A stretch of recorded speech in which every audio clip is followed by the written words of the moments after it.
নমস্কাৰ সকলোকে। কি খবৰ আপোনালোকৰ? আশা কৰোঁ সকলোৰে ভালেই।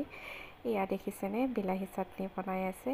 আজি আমাৰ ঘৰলৈ মামা মামী আৰু ভণ্টি এজনী আহিছিলে। সিহঁতি মানে জুই শালতেই নিজে চব্জি বনাইছে। আমি একো কৰিবলগীয়া হোৱাই নাই। আলহীয়ে নিজে নিজে কৰিছে নিজৰ কাম। ইফালে জুইত পাতি দিছে গাহৰি মাংস, গাহৰি বইল তেল নিদিয়াকৈ বনাইছে। আকৌ বন্ধাকবি বইলকৈ বনাম বুলি সেয়া থৈ দিছে।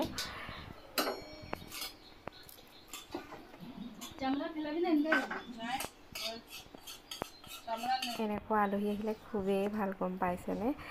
চব নিজে নিজেই কৰিছে, একো কৰিবলগীয়া হোৱাই নাই। মই সেইকাৰণে ভিডিঅ' কৰি থৈছোঁ। এয়া দেখিছেনে ধুইছে।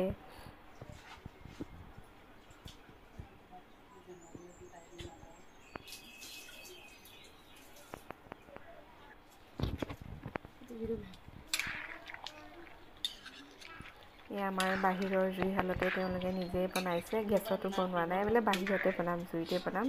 সেনেকৈ কোৱা দেখি জুইতে বনাবলৈ দিলোঁ।